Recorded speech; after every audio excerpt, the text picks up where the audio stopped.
ನನ್ನ ಸಲಹೆಯನ್ನೇ ಕೇಳುತ್ತಿರು. ಈ ನಿನ್ನ ಕುಲದ ಬೇರನ್ನೇ ಕೀರ್ತಿಯ ಸೇವೆ. ಶಕುನಿ ಎಂಬ ಮೂರಕ್ಷರದ ಅರ್ಥವನ್ನು ತಿಳಿಯದ ಮೂಡ. ಶ ಎಂದರೆ ಶಕ್ತಿ ಪ್ರಧಾನರಾದ. ಕು ಎಂದರೆ ಈ ನಿನ್ನ ಕುರುಕುಲವಂಶವನ್ನು. ನೀ ಎಂದರೆ ನಿನ್ನಿಂದಲೇ ನಿರ್ನಾಮ ಮಾಡೋನೇ ಈ ಶಕುನಿ. ಶಕುನಿಯಿಂದ ಕುರುವಂಶ ನಿರ್ನಾಮ.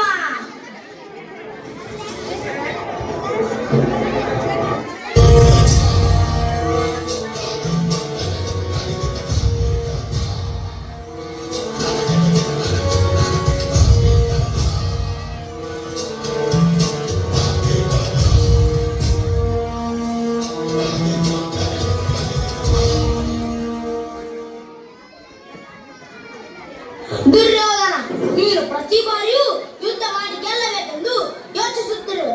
ಒಂದು ಬಾರಿ ಆದರೂ ನನ್ನ ಮಾತು ಕೇಳು. ಯುದ್ಧ ಮಾಡದೆ ಒಂದು ಹನಿ ರಕ್ತವು ನೆಲಕ್ಕೆ ಬೀಳದೆ ಪಾಂಡವರ ಒಪ್ಪಿಗೆ ಮೇರೆಗೆ ಸಮಸ್ತ ಆಸ್ತಿಯನ್ನು ನಿನ್ನ ಕೊರಳಿಗೆ ಬರುವ ಹಾಗೆ ಮಾಡುತ್ತೇನೆ. ಪಾಂಡವರ ಜೀವನ ಪರ್ಯಂತ ಉಪವಾಸ ಬಿಡುತ್ತಾ ನಿನ್ನ ಕಣ್ಣಿಗೆ ಕಾಣದ ಹಾಗೆ ಕಾಡಿನಲ್ಲಿ ವನವಾಸಕ್ಕೆ ಕಳುಹಿಸುವ ಉಪಾಯ ನನ್ನಲ್ಲಿದೆ. ಇನ್ನೂ ನನ್ನ ಮೇಲೆ ವಿಶ್ವಾಸವಿದ್ದರೆ ನೀನು ನನಗೆ ಅನುಮತಿ ಕೊಡು. ನಾನು ಪಗಡೆ ಆಟ ಆಡುವಾಗ ಯಾವ ಅಂಕಿ ಬೀಳಬೇಕಂತ ಅಂದುಕೊಂಡಿರ್ತೀನೋ ಆ ಅಂಕಿ ಬೀಳುತ್ತದೆ. ನೀನು ಪಾಂಡವರನ್ನು ಕವಡೆ ಆಟಕ್ಕೆ ಇದೀಗ ಆಹ್ವಾನಿಸಿ ಅವರ ವಿನಾಶವನ್ನು ನೀನು ನಿನ್ನ ಕಣ್ಣೆದುರಿಗೆ ನೋಡುತ್ತೀಯ. ಆಯ್ತು ಮಾಮಾಶ್ರೀ, ಇದೇ ಕಳಿಸುತ್ತೇನೆ.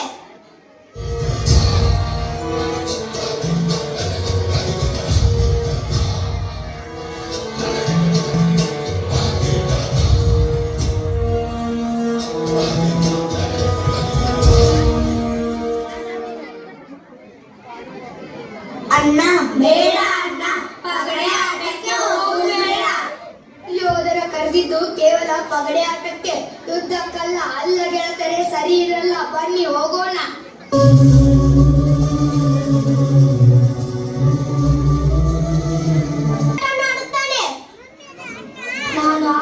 ನಾನು ಆಡಲು ಬಂದಿದ್ದು ನಿನ್ನ ಜೊತೆ, ಶಕುನಿ ಮಾವನ ಜೊತೆ ಅಲ್ಲ.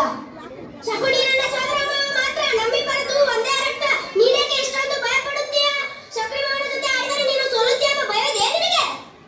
ಶಕುನಿ ಮಾವ ಅಷ್ಟೇ ಅಲ್ಲ, ಈ ಸಭೆಯಲ್ಲಿ ಯಾರು ಧರ್ಮದಿಂದ ಆಡಲು ಬರುತ್ತಾರೋ ಅವರ ಜೊತೆ ಆಡಲು ಸಿದ್ಧ. ಸರಿ, ಆಟ ಶುರು ಮಾಡೋಣ. ಬನ್ನಿ.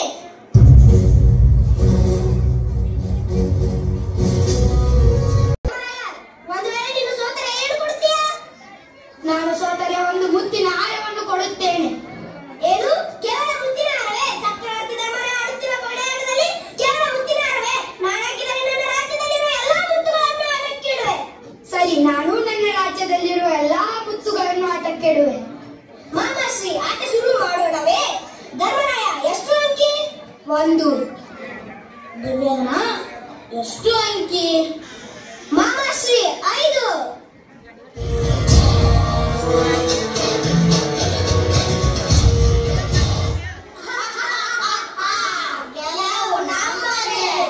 ಈಗ ನನ್ನ ರಾಜ್ಯದಲ್ಲಿರುವ ಎಲ್ಲಾ ಖಜಾನೆಯನ್ನು ಆಟಕ್ಕೆ ಇಡುವೆ. ಸರಿ, ನಾನು ನನ್ನ ರಾಜ್ಯದಲ್ಲಿರುವ ಎಲ್ಲಾ ಖಜಾನೆಯನ್ನು ಆಟಕ್ಕೆ ಇಡುವೆ. ಧರ್ಮರಾಯ, ಎಷ್ಟು ಅಂಕಿ? 2. ದುರ್ಯೋಧನ, ಎಷ್ಟು ಅಂಕಿ? 6. ಮಾಮಾಶ್ರೀ, ಎಸೆಯ ದಾಳವನ್ನು.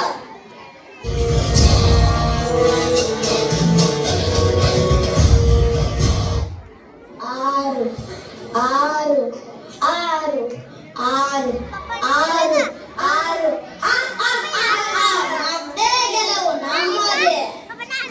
ಯಾರು ಗೆದ್ದರು? ಕೌರವರು ಗೆದ್ದರು, ಪಾಂಡವರು ಮತ್ತೆ ಸೋತರು ಪ್ರಭು. ನನ್ನ ರಾಜ್ಯದಲ್ಲಿರುವ ಕುದುರೆ, ಆನೆ, ಸೈನಿಕರು, ರಥಗಳನ್ನು ಆಟಕ್ಕೆ ಇಡುವೆ. ಸರಿ, ನಾನು ನನ್ನ ರಾಜ್ಯದಲ್ಲಿರುವ ಎಲ್ಲಾ ಕುದುರೆ, ಆನೆ, ಒಂಟೆ, ಸೈನಿಕರನ್ನು ಆಟಕ್ಕೆ ಇಡುವೆ. ಸರಿ, ಧರ್ಮರಾಯ, ಎಷ್ಟು ಅಂಕಿ? 3. ಎಷ್ಟು ಅಂಕಿ? 8.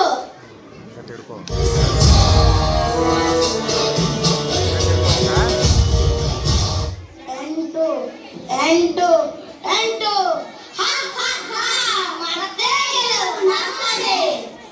ಯಾರು ಗೆದ್ದರು? ಕೌರವರು ಗೆದ್ದರು, ಪಾಂಡವರು ಮತ್ತೆ ಸೋತರು ಪ್ರಭು. ಶಕುನಿ ಯಾವ ಅಂಕೆ ಎಂದುಕೊಂಡು ಆಡುತ್ತಿದ್ದಾನೋ ಅದೇ ಅಂಕೆ ಬರುತ್ತಿದೆ ಪ್ರಭು. ನಾನು ನನ್ನ ಸಹೋದರರಾದ ವಿಕರ್ಣನನ್ನು ಆಟಕ್ಕೆ ಇಡುವೆ. ನಾನು ನನ್ನ ಸಹೋದರರಾದ ನಕುಲ ಸಹದೇವರನ್ನು ಆಟಕ್ಕೆ ಇಡುವೆ. ಧರ್ಮರಾಯ ಎಷ್ಟು ಅಂಕಿ? 4. ದುರ್ಯೋಧನ ಎಷ್ಟು ಅಂಕಿ?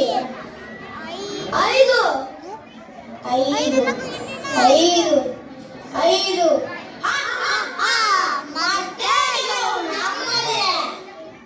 ಯಾರು ಗೆದ್ದರು? ಕೌರವರು ಗೆದ್ದರು, ಪಾಂಡವರು ಮತ್ತೆ ಸೋತರು ಪ್ರಭು. ಈಗ ನನ್ನ ಸಹೋದರರಾದ ದುಶ್ಯಾಸನನ್ನು ಆಟಕ್ಕೆ ಇಡುವೆ. ಸರಿ, ನಾನು ನನ್ನ ಸಹೋದರರಾದ ಭೀಮ, ಅರ್ಜುನ, ನಂತರ ನನ್ನನ್ನೇ ನಾನು ಆಟಕ್ಕೆ ಇಡುವೆ. ಧರ್ಮರಾಯ ಎಷ್ಟು ಅಂಕಿ? 5. ದುರ್ಯೋಧನ ಎಷ್ಟು ಅಂಕಿ? 8. 8. 8. 8.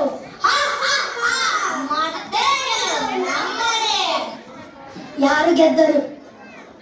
ಕೌರವರು ಗೆದ್ದರು, ಪಾಂಡವರು ಮತ್ತೆ ಸೋತರು ಪ್ರಭು.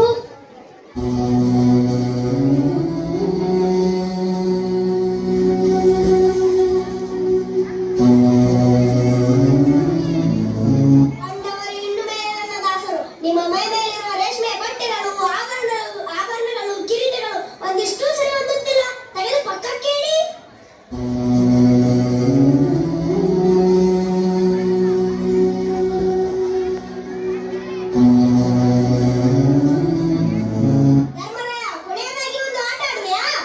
ನನ್ನ ಬಳಿ ಆಟಕ್ಕೆ ಇಡಲು ಬೇರೆ ಏನೂ ಇಲ್ಲ.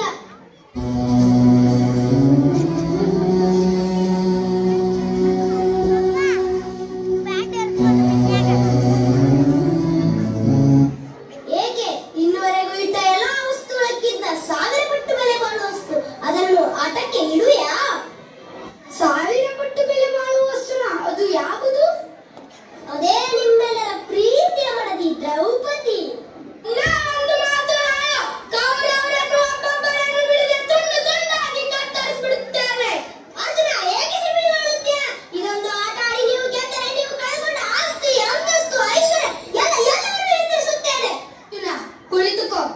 ದುರ್ಯೋಧನ, ನಾವು ಆಟಕ್ಕೆ ಸಿದ್ಧ. ಧರ್ಮರಾಯ ಎಷ್ಟು ಅಂಕಿ? 5.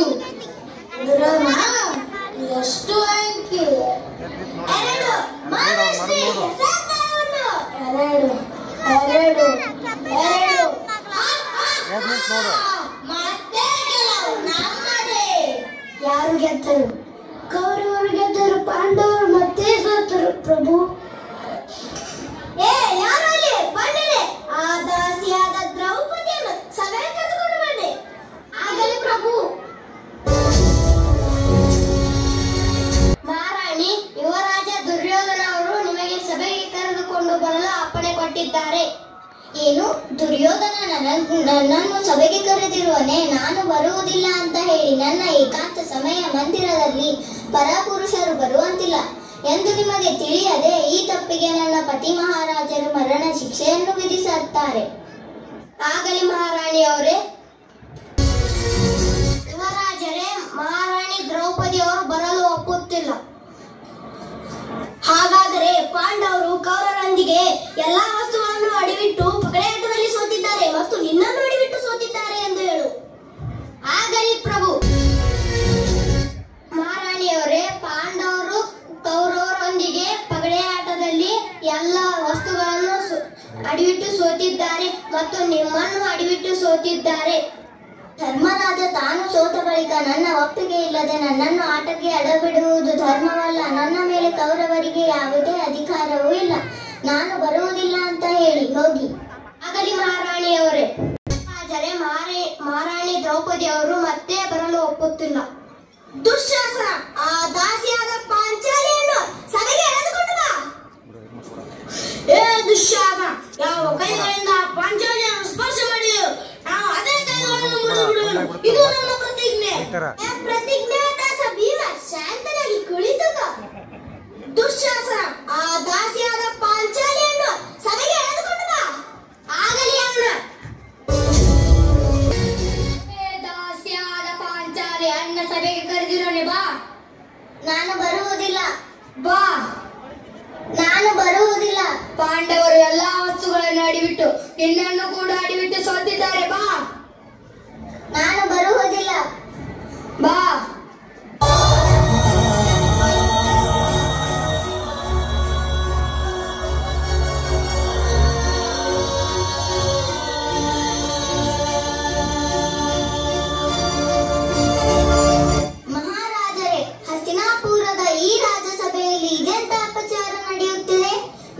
ಕುರುವಂಶದ ಕುಲವಧಿಯಾಗಿರುವೆ. ಕುರುರಾಶದ ಹಸ್ತಿನಾಪುರದ ಲಕ್ಷ್ಮಿಯಾಗಿರುವೆ. ಆದರೆ ಈ ದಿನ ನನ್ನನ್ನು ಕಟ್ಟಿದ ಪಶುವಿನಂತೆ ಎಳೆದು ತರುತ್ತಿದ್ದಾರೆ. ಏಕೆ? ಧರ್ಮರಾಜ ತಾನು ಸೋತ ಬಳಿಕ ನನ್ನ ಒಪ್ಪಿಗೆ ಇಲ್ಲದೆ ನನ್ನನ್ನು ಆಟಕ್ಕೆ ಅಡಬಿಡುವುದು ಧರ್ಮವಲ್ಲ. ನಾನು ಇಡೀ ಸಭೆಯನ್ನೇ ಪ್ರಶ್ನಿಸುತ್ತೇನೆ, ಇದು ಯಾವ ರೀತಿಯ ಧರ್ಮವಾಗಿದೆ?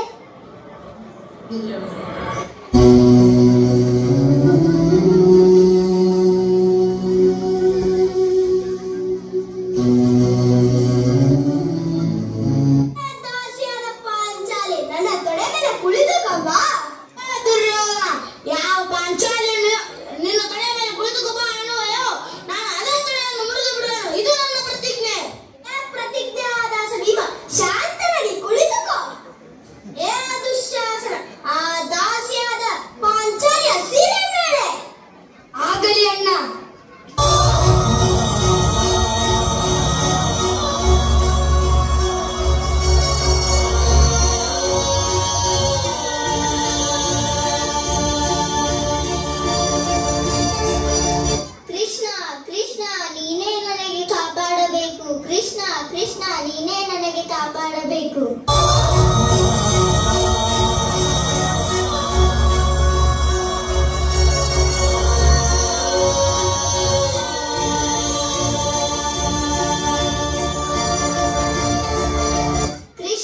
ಕೃಷ್ಣ, ನೀನೇ ನನಗೆ ಕಾಪಾಡಬೇಕು.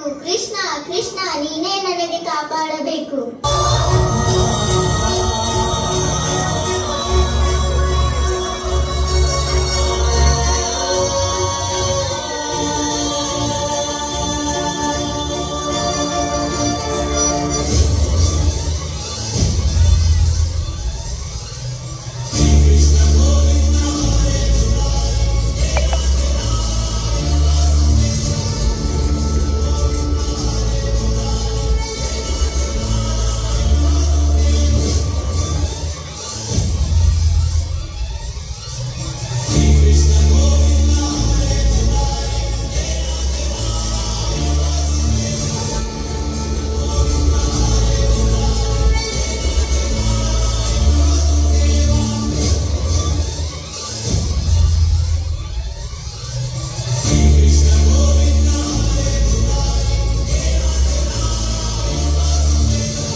ಭಾರತ ಅದ್ಯುತ್ತಾಮ ಧರ್ಮಶ್ಚ ತದಾತ್ಮಾನಂ ಸೃಜಾಮ್ಯಹಂ ಪರಿತ್ರಾಣಾಯ ಸಾಧೂನಾಂ ವಿನಾಶಾಯ ಚ ದುಷ್ಕೃತ ಧರ್ಮ ಸಂಸ್ಥಾಪನಾರ್ಥಾಯ ಸಂಭವಾಮಿ ಯುಗೆ ಯುಗೆ.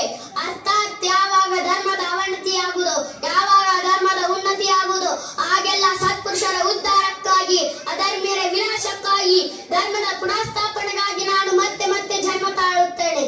ನಾನು ಪುರುಷನೂ ಅಲ್ಲ, ಹಾಗೂ ಸ್ತ್ರೀಯೂ ಅಲ್ಲ, ನಪುಂಸಕನೂ ಅಲ್ಲ, ನಾನೇ ಎಲ್ಲವೂ, ಹಾಗೆ ನಾನು ಏನೂ ಅಲ್ಲ.